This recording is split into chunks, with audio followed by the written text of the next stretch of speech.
할렐루야, 반갑습니다. 한 주도 평안하게 잘 지내셨는지요? 어느덧 신약 성경 속 주요 주제들을 살펴봤는데요. 벌써 8번째 시간을 진행하게 되었습니다. 오늘 8번째 시간은 이제 종말과 묵시라는 주제를 잡았습니다. 아주 큰 주제여서 주어진 시간에서 우리가 이것들을 전체적으로 다 살펴보는 것은 무리일 것 같고요. 그 중에서 정말 신약 성경 속에서 예수님이 말씀하시는 그런 종말에 대하여 함께 이야기하고 다음 기회에 또 시간이 있으면 다른 주변의 여러 가지 또 알아야 될 것들을 한번 살펴보도록 그렇게 하겠습니다. 먼저 용어 정리를 조금 하면서 전체적인 이 종말에 대하여 한번 살펴보도록 하겠습니다. 이 종말이라는 것이 무엇입니까? 종말은 끝이라는 거죠. 마지막이라는 것이죠. 자, 기독교는 이 끝이 있는 종교입니다. 마지막이 있는 종교입니다. 그렇다면 시작도 있겠죠. 시작은 언제입니까? 바로 창조이죠. 창조. 그래서 여타 종교가에서 말하는 이렇게 윤회 또한 순환적인 그런 세계관이 있는 것이 아니라 창조가 시작이고 또한 끝이 분명히 있는데 그것을 가리켜서 종말이다라고 말할 수 있습니다. 그래서 이것들을 가리켜서 종말론이라고 합니다. 종말에 대한 견해와 사상과 또한 기독교적인 이 신학을 종말론이라고 우리가 칭하고 있는데요. 이 종말론을 구분하고 분류하는 여러 가지 다양한 방식이 있겠지만,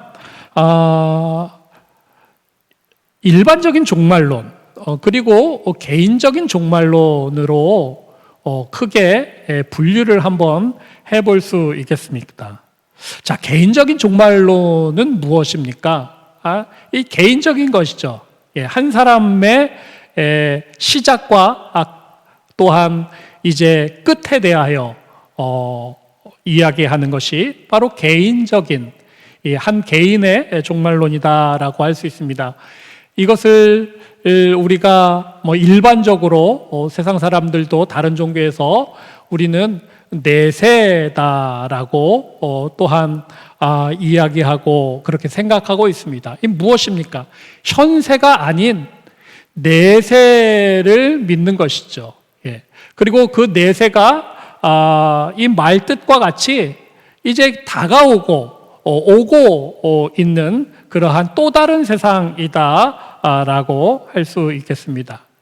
그래서 이 개인적인 종말론은 개인의 죽음, 또한 기독교 신앙에서 고백하는 죽음 이후의 부활까지의 모든 그러한 이야기를 포함하고 있을 것입니다.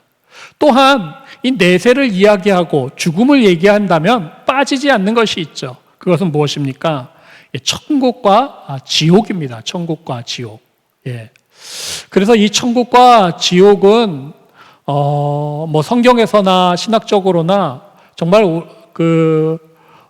확실하게 말할 수 있는 것은 없습니다. 임사 체험자들이 말하는 여러 가지 것들, 또한 여러 가지 이 사상가들이나 또한 경험자들이 이야기하는 여러 경험으로는 그것이 분명하지 아니하고 또 그것이 진리다라고 단정할 수 없기 때문입니다. 자, 일반적인 종말론은 그렇다면 무엇입니까? 이 개인의 끝, 개인의 죽음이 아니라 이 세상의 끝입니다. 세상의 끝. 그래서 거기서 이제 파생되어서 나오는 그러한 개념이 바로 묵시라는 개념이죠. 묵시는 무엇입니까? 헬라어로 아포칼립시스, 아포칼립스라고도 우리가 흔히 알고 있죠. 그것은 무엇입니까? 계시입니다. 계시. 숨겨진 것을 드러내주는 것이죠. 그래서 지옥의 묵시록이라는 영화도 있었지만, 지옥을 우리가 설명할 수는 없지만 그것들을 어떠한 그림으로, 어떠한 설명으로 이렇게 드러내 보여주는 것이죠. 바로 이게 묵시고 계시입니다. 대표적으로는 다니엘서, 구약의 다니엘서 같은 경우가 있겠고요. 또한 요한계시록, 여기서 이 계시라는 말이 묵시라는 말과 똑같은 말입니다. 그리하여 다니엘서와 요한계시록이 이 묵시적인 묵시문학, 묵시적인 양식으로 기록된 그러한 대표적인 책입니다. 이 밖에도 성경이 여러 군데를 찾아볼 수 있겠지만 이 두 성경책이 대표적인 것이죠. 복음서에서도 특별히 마태복음이나 마가복음에서 예수님께서 직접적으로 이야기하신 그런 묵시, 또한 계시의 그런 설교와 또한 말씀들이 기록되어 있습니다. 그러므로 이런 개인적인 종말론에 있어서의 죽음, 부활, 천국, 지옥, 또 묵시로서의 숨겨진 것을 드러내주는 여러 가지 상징들과 그에 관한 언급들, 개념들, 이런 모든 것에서 이것이 분명치 아니하고 또한 이것이 어떤 것이 진리다라고 단정짓기가 쉽지 않기 때문에 여기서 많은 이단들이 나오기도 하고 많은 오해의 소지들이 생기기도 합니다. 자, 그것들을 이야기하자면 한도 끝도 없을 것 같고요. 그렇다면 이것들은 조금 차지해 두고서라도 우리가 종말에 대하여 좀 집중해야 될 것들이 무엇인가라는 것이죠. 그것은 무엇입니까? 예수님의 말씀입니다. 예수님 말씀.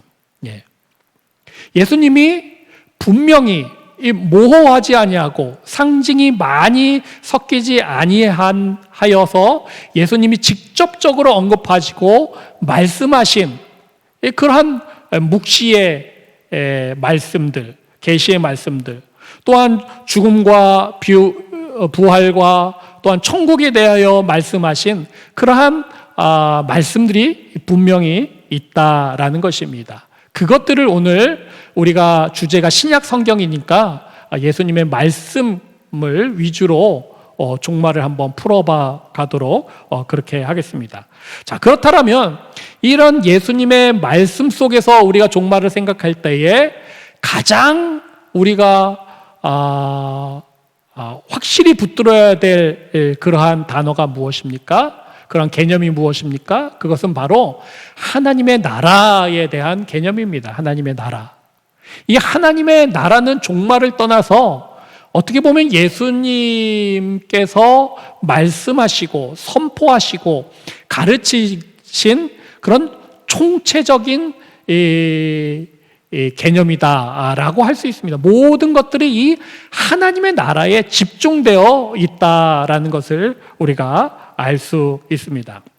자, 그렇다면 하나님의 나라라는 말, 이 단어에 대해서 한번 살펴보고 넘어가도록 하겠습니다. 마태복음 19장에 보면요, 예수님께서 천국과 하나님의 나라를 똑같이 이렇게 상치해서 사용하고 있는 것을 볼 수가 있습니다. 그래서 천국이라는 개념, 이것은 구약에서 주로 사용하던 개념이고 유대인들을 대상으로 하는 마태복음에서 주로 즐겨 쓰는 단어가 바로 이 천국입니다. 하지만 신약 성경에는 이 천국이라는 단어보다 하나님의 나라라는 단어가 훨씬 많이 쓰이고 또한 예수님께서 즐겨 사용하고 있습니다. 여러분, 천국에 대한 그런 이미지와 하나님의 나라에 대한 이미지 여러분 어떻게 갖고 계신가요? 자, 예수님의 말씀은 내가 진실로 너희에게 이르노니 부자는 천국에 들어가기 어렵다라는 말씀하시면서 천국, 어떻게 보면 종말 끝에 우리가 죽음 이후에 가는 저 또 다른 내세의 세상을 천국이라고도 이야기할 수 있지만 여기서 그 천국을 다시 한번 예수님께서 재해석해 주십니다. 다시 너희에게 말하노니, 이 천국에 대해서 다시 말씀하시는 건데 낙타가 바늘귀로 드러나가는 것이 부자가 하나님의 나라에 들어가는 것보다 쉬우니라. 여기서 천국과 하나님의 나라를 똑같은 위치에서 사용하시면서 천국을 보다 예수님께서 어떻게 보면은 자신의 언어로, 자신의 풀이로, 또한 자신의 개념으로 이렇게 사용하고 끌어온 것이 바로 하나님의 나라다라는 것입니다. 다시 한번 이 마태복음에서 이러한 예수님의 말씀들을 생각하시면서 다른 구절을 한번 보면요, 너무나도 유명한 마태복음 4장의 말씀입니다. 세례 요한도 이것보다 먼저 똑같은 선포를 하기도 하였죠. 회개하라, 천국이 가까웠느니라. 아까 말씀드린 것처럼 마태복음에서 천국은 바로 예수님이 말씀하시는 하나님의 나라다라는 것입니다. 그런데 이 천국은 죽어서 가는 저 세상에 멀리 있는 것이 아니라 어떤 것입니까? 가까이 왔다라고 합니다. 가까이 왔다. 여기서 가까이 왔다라는 것은 시제가 미래 시제가 아닙니다. 가까이 이제 오고 있고 너희가 천국을 나중에 미래 때에 갈 것이다라는 말이 아니라 여기서 사용된 원어의 시제는 현재 시대입니다. 현재. 지금 천국이 왔다라는 겁니다. 왔다. 그리고 그 천국이 지금 가까이 있다라는 것입니다. 곧 하나님의 나라가 가까이 왔고 벌써 임하였다라는 뜻입니다. 그러므로 우리가 죽어서 내세의 세상에서 상상하는 그런 천국과 지옥의 개념에서 말하는 그 저세상, 그 천국이 아니다라는 것이죠. 벌써 우리에게 와 있는 세상, 가까이 있는 세상입니다. 자, 이것을 보다 좀 분명하게 말씀하신 것이 있죠. 마태복음 12장에 보면요, 내가 하나님의 성령을 힘입어 귀신을 쫓아내는 것이면 하나님의 나라가 이미 너희에게 임하였느니라. 여기서 이미라는 말을 사용하고 있습니다. 뭡니까? 장차가 아닙니다. 미래의 일이 아닙니다. 벌써 이미 진작에 하나님의 나라가 너희에게 임하였다라는 것입니다. 임하였다. 임하였다라는 말도 참 의미가 있는 말입니다. 우리가 천국에 간다라고 하죠. 우리가 천국에 들어간다라고 하죠. 하지만 하나님의 나라는 임하는 것입니다. 하나님이 주권적으로 우리에게 다가오시는 것이죠. 우리에게 침투하는 것입니다. 하나님의 나라가 이미 너희에게 임하였다라고 이야기합니다. 또한 다른 본문을 한번 찾아보면 요한복음 말씀에서 이 빌라도와의 대화에서 예수님이 말씀하신 것이면 내 나라. 이것이 무엇입니까? 이것이 곧 하나님의 나라라고 할 수 있습니다. 그것은 이 세상에 속한 것이 아니다라고 그렇게 이야기하고 있습니다. 계속적으로 이제 내 나라는 여기에 속한 것이 아니다라고 재차 강조하고 있습니다. 여기서 빌라도가 그렇게 물어보죠. 그렇다면 그 나라에 내가 왕이냐? 라고 어떻게 보면 비아냥대듯이 물어봅니다. 그럴 때에 예수님께서 뭐라고 말씀하십니까? 맞다. 내가 왕이다. 내가 왕이다. 자, 그렇다면 이 예수님께서 말씀하시는 천국의 개념, 세상 끝에 다가올 세상의 개념, 그것은 곧 하나님의 나라인데 그 하나님의 나라는 곧 예수님의 나라입니다. 그리고 예수님께서 다스리시는 예수님이 왕 되신 나라가 바로 천국이요 하나님의 나라다라고 할 수 있습니다. 예. 그래서 이 나라를 위하여, 이 나라에서 내가 왕으로 또한 좌정하고 그 나라가 이 세상에 임하는 것을 위하여 내가 태어났다, 이를 위하여 세상에 왔다라고 합니다. 자, 무엇입니까? 곧 예수 그리스도가 이 땅에 하나님이신 예수님이 이 땅에 오심으로 통하여 천국이 온 것입니다. 천국이 임한 것입니다. 하나님의 나라가 이루어진 것입니다. 예. 그리고 그 나라는 바로 예수님이 주인 되시고 예수님이 왕 되신 나라가 바로 하나님의 나라, 천국, 예수님이 왕 되심이 인정되는 그러한 나라다라고 할 수 있겠습니다. 자, 누가복음의 말씀해 보면 이 나라를 예수님은 조금 더 이제 자세하게 구체적으로 설명을 해주고 있습니다. 자, 그렇다면 그렇게 예수님께서 하나님의 나라를 외치시는데 바리새인들이 물어보죠. 하나님의 나라가 그럼 언제 임합니까?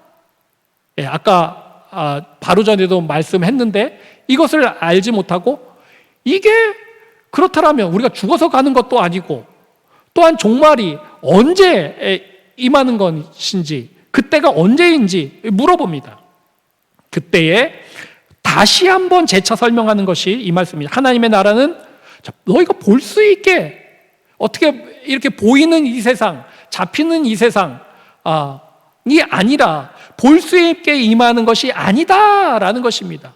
그리고 우리가 지금 대한민국 땅덩어리 안에 있는 것 같이 그 하나님의 나라는 그렇게 그런 공간 속에 있는 것, 여기 있다 저기 있다라는 공간의 개념도 아니다라는 것입니다.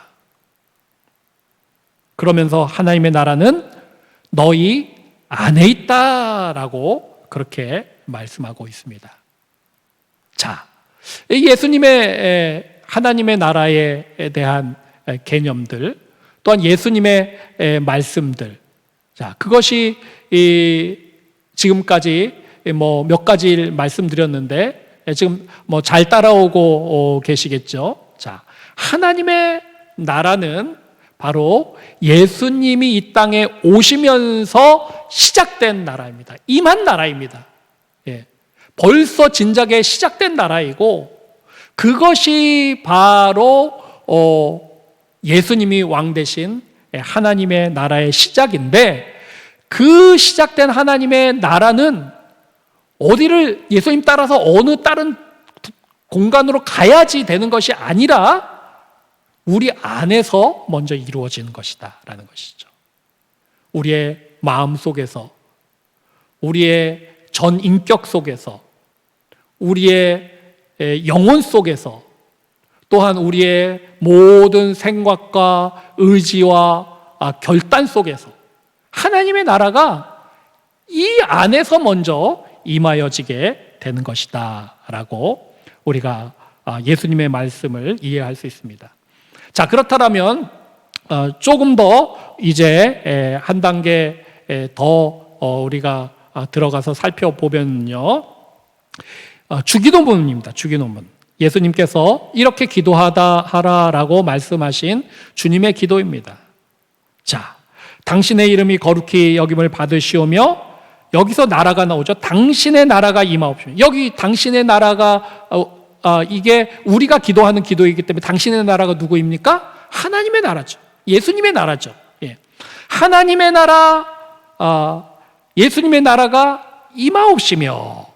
자, 이 세 단락은 똑같은 문법적인 구조로 갖고 있습니다. 그래서 서로가 서로를 보완해주는 그런 장치가 있다라고 할 수 있습니다. 그렇다면 당신의 나라가 임하는 것이 어떤 것이냐를 아래에서 설명해주고 있다는 것이죠.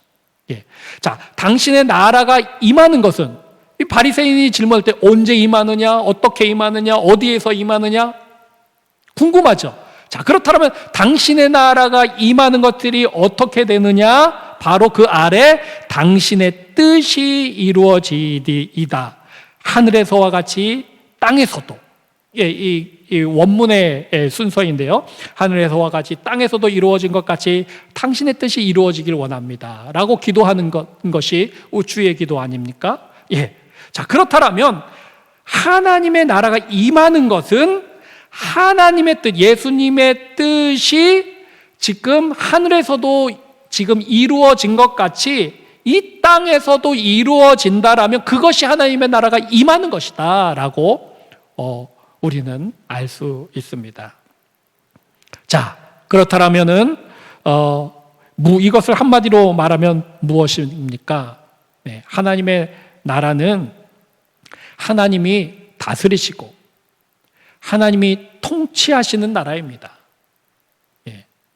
하나님의 뜻과 하나님의 질서와 하나님의 명령과 하나님의 모든 의도와 목적이 고스란히 이루어지는 곳이 하나님의 나라고 예수님의 나라고, 그때에 하나님의 나라가 임하는 것이고, 그것이 내 안에서 이루어진다라면 내 안에 하나님의 나라가 임한 것입니다. 그것이 이 땅에서 이루어진다면 이 땅에 하나님의 나라가 이루어진 것입니다. 그러므로 이 통치의 개념을 생각할 때에 하나님의 나라는 바로 하나님의 나라라고 우리가 이 바실레시아라는 말을 번역하고 있지만 왕국이라는 개념이 오히려 조금 더 정확한 개념인 것 같습니다. 킹덤입니다. 킹덤. 예. 하나님이, 예수님이 킹이 되는 것이죠. 킹, 왕이 되는 것이죠. 예. 그리고 그 모든 왕권이 이 구석구석에 임하는 그 왕국, 그 킹덤이 바로 하나님의 나라다라고 할 수 있겠습니다. 예.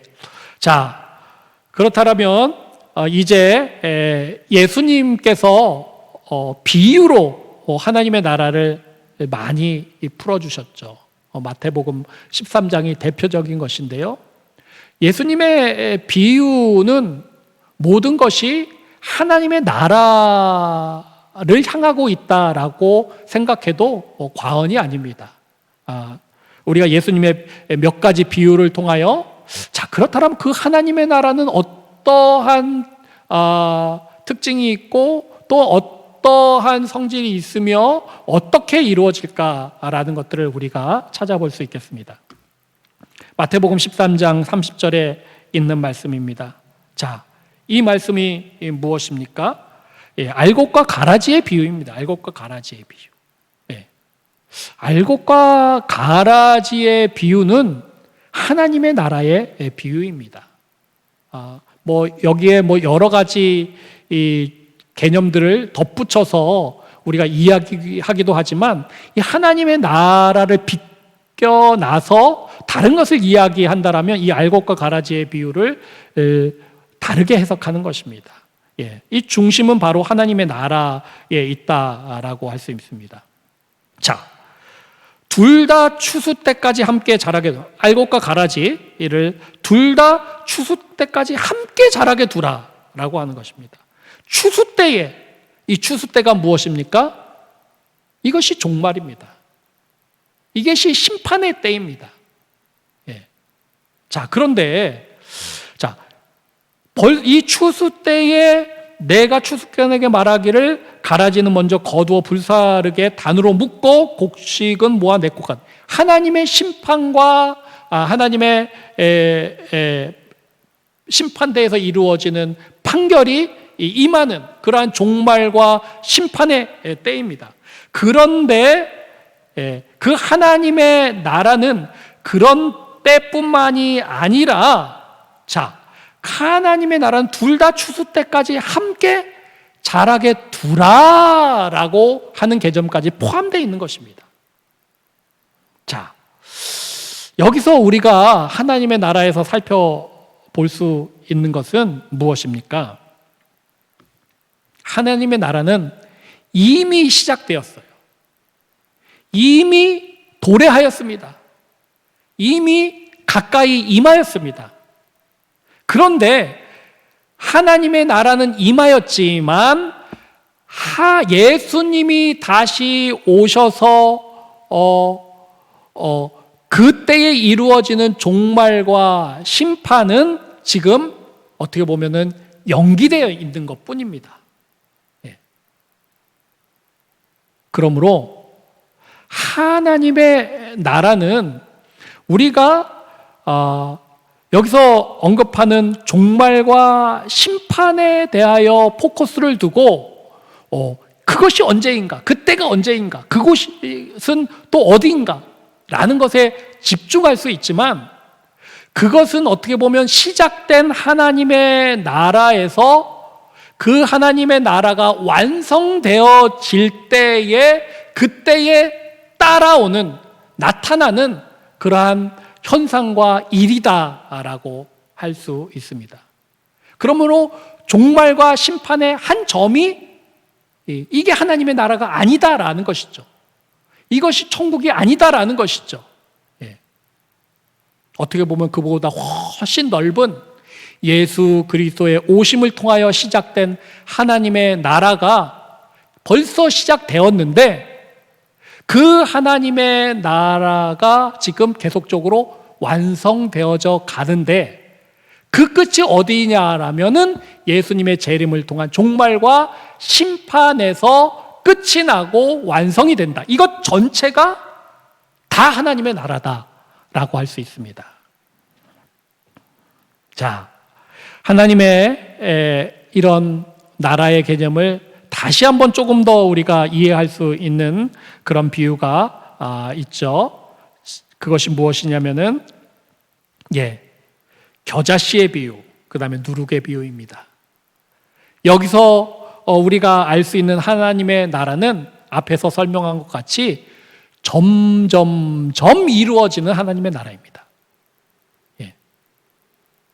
겨자씨가 우리의 믿음에 대하여 중점을 두고 하는 그런 비유가 아니라 천국, 하나님의 나라에 대하여 그 분명한 특징을 이야기해 주는 비유입니다. 자, 천국은 무엇입니까? 겨자씨 하나일과 같다. 하나님의 나라는 겨자씨 하나일과 같다. 겨자씨 하나는 무엇입니까? 모든 씨보다 작은 것이다.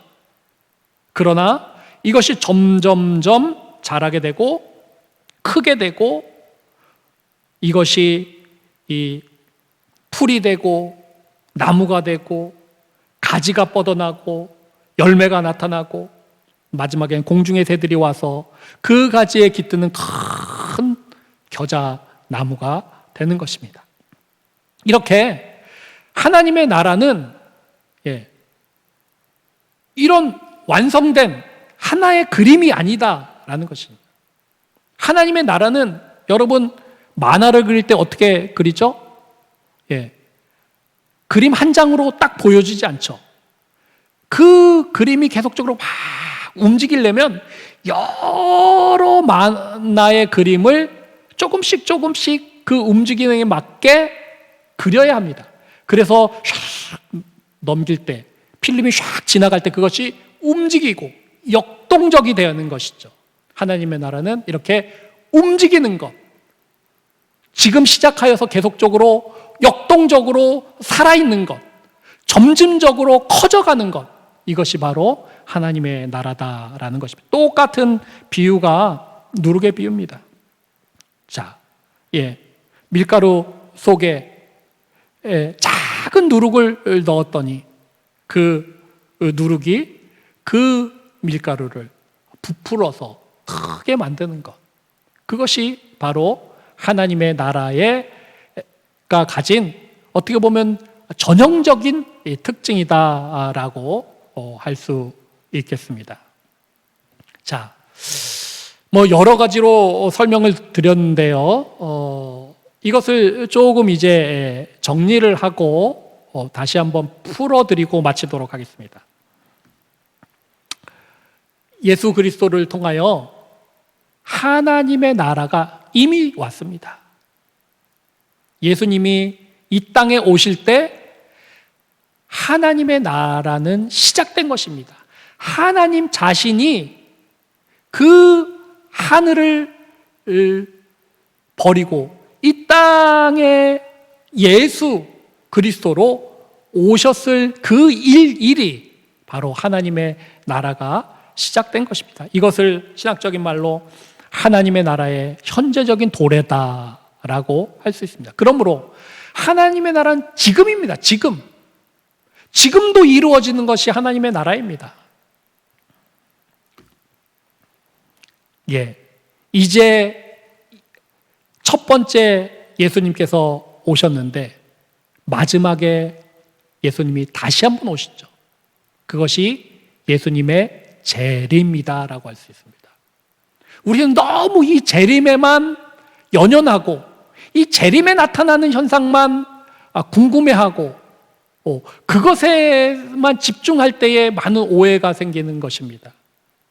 하지만 이미 시작된 하나님의 나라가 이제 다시 한번 예수님의 재림을 통하여 완성되는 것입니다. 그것이 무엇입니까?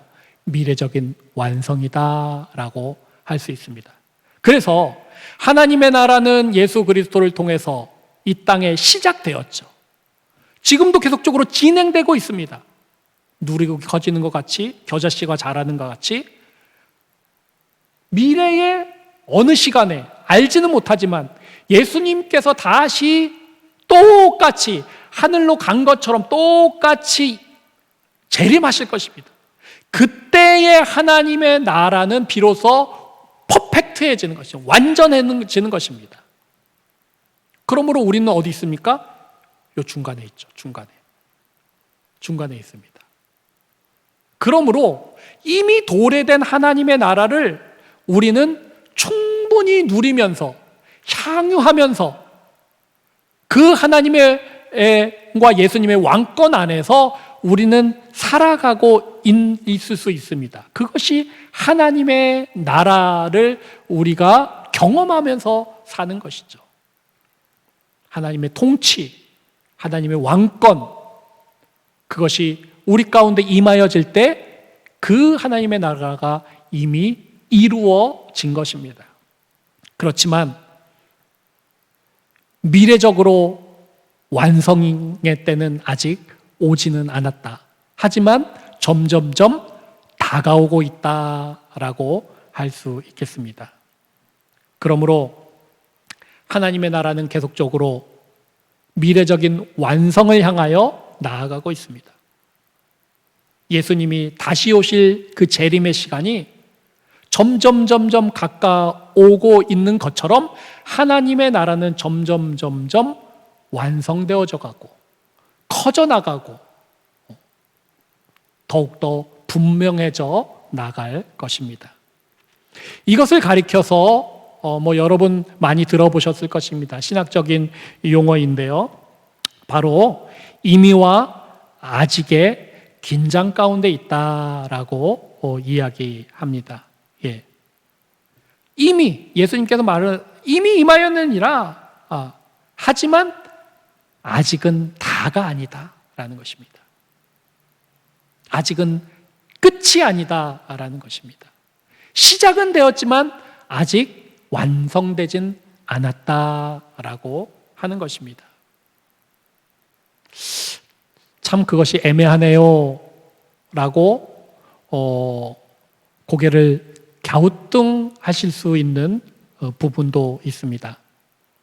하지만 이것들을 우리는 하나님이 아니기 때문에 완벽하게 설명해 낼 수는 없습니다. 하지만 예수님의 말씀들을 다 모아서 그것들을 신앙적으로, 복음적으로, 기독교적으로 해석해내고 또한 접근한 것이 어떻게 보면 이러한 설명이다라고 할 수 있겠습니다. 이러한 설명이 조금 어려워서요. 오스카 콜만이라는 아주 유명한 신학자가 있습니다. 그분이 비유를 통하여 조금 이러한 설명을 보완한 것이 있는데 그것이 저도 여러 번 아마 이야기를 했던 것 같고요. D-Day와 V-Day다라는 것입니다. 자, D-Day와 V-Day가 무엇입니까? 이것은 2차 세계 대전이 이제 연합군과 독일군의 싸움 가운데서 이제 연합군이 승리하죠. 자, 그럼 이 승리가 언제 이루어진 것입니까? 자, 이 승리는 이제 연합군이 독일의 수도 베들린을 완전히 점령하였을 때의 승리가 완성되었습니다. 그런데 이 승리가 그때는 완성되었지만 그 전에 승리가 결정되고 승리가 확실시 되었던 사건이 있습니다. 그것이 무엇입니까? 노르망디 상륙작전입니다. 그래서 이 노르만디 상륙작전이 있었던 날을 D-Day, 우리가 그래서 지금도 D-Day, 큰 일이 있을 때 D-Day 며칠 하지 않습니까? 그것이 여기서 나온 말입니다. D-Day입니다. D-Day. 이것을 Decision Day, 결정되었다, 이미 끝났다라고 하는 것입니다. 그렇지만 그것이 공식적으로 그걸 확고하게 완성된 것은 아니죠. 그것이 아주 공식적으로 확고하게 인정된 것은, 공포된 것은 V-Day 때 이루어진 것이다라는 것이죠. 노르망디 상륙작전의 모습입니다. 엄청난 군대와 화력이 이 노르망디 이 해안에 이제 상륙했습니다. 보시면은 그때의 어마어마한 연합군들의 화력과 그런 무기와 군대들이 이 공격을 펼치죠. 벌써 끝난 것입니다. 이제는 전세가 기울어진 것보다 더 나아가서 이제는 노르망디 상륙작전이 개시됐을 때 끝난 것입니다. 그래서 어떤 사람은 이 D-Day를 Departure Day라고 말합니다. 출발했을 때, 이 연합군이 노르망디로 출발했을 때 끝난 것이다 라고 이야기하고 있습니다. 이렇게 D-Day가 노르망디에서부터 결정이 되어서 이제 연합군과 이 독일군은 이 이후에도 격전을 벌이지만 결국은 It's all over, 이제 다 끝났다, V-Day에 다 끝났다라는 것이죠. D-Day를 통하여 결정이 되고 V-Day를 통하여 그것이 선포되고 공포된 것입니다. 그러므로 우리는 이 D-Day와 V-Day 사이에 있다라고 할 수 있습니다. D-Day는 언제입니까?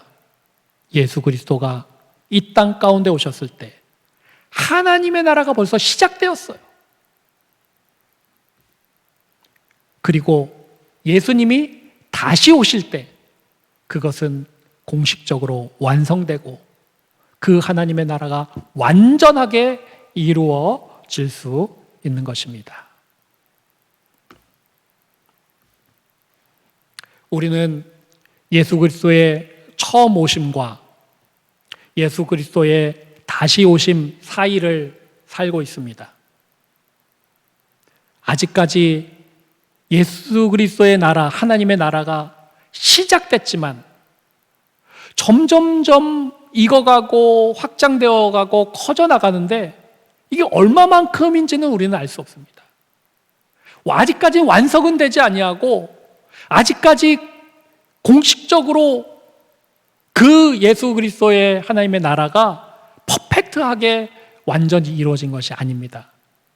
그러므로 그 사이에 연합군과 독일군의 치고박는 격전이 산발적으로 이루어졌죠. 이것이 무엇입니까? 어떻게 보면 이 세상의 죄악, 우리의 연약함, 또한 불완전하고 왜곡된 이 세상과 나약한 우리의 모습, 이 모든 것들이 이 사이에 있는 것입니다. 하지만 여러분, 예수 그리스도를 통하여 이 땅 가운데 오시고 그 예수 그리스도가 하늘 아버지의 나라에서 출발하실 때 모든 것들이 결정되었습니다. 모든 것들이 게임이 끝났다라고 볼 수 있습니다. 아직 연약함이 있고 불완전한 모습이 있고 죄악들이 관영하고 악이 득세하는 것 같지만 그 모든 것들은 하나님의 나라가 완성되어져 가고 있다라는 반증일 수도 있을 것입니다. 예수 그리스도를 통하여 우리가 얻을 수 있는 이 유익과 능력이 무엇입니까? 그것은 바로 성령이요 은혜입니다. 예수님이 가시고 다시 재림하여 오실 것이지만 그 사이에 똑같이 예수님께서 우리에게 주신 것이 무엇입니까? 바로 성령 하나님입니다. 그리고 예수 그리스도의 십자가에서 계속적으로 흘러내리는 그 능력이 무엇입니까? 그것이 바로 은혜의 능력인 것입니다. 그러므로 임의와 아직과의 사이에서 우리가 긴장하고 신음하고 때로는 고통하고 있을 때도 있지만 우리와 함께 하신 성령님의 위로와 도우심으로 십자가의 은혜의 능력과 그 은혜의 사랑으로 이 모든 것들을 넉넉히 이기시며 완성될 하나님의 나라를 우리가 바라보며 하나님의 나라의 백성으로 하나님의 뜻을 이루며 그 통치를 드러내며 하나님의 나라를 점점점 확장하는 일에 아름답게 쓰이는 우리 모두가 되어야 할 것입니다. 이상으로 오늘 강의를 마치겠습니다. 다음 주에 다시 뵙도록 하겠습니다. 감사합니다.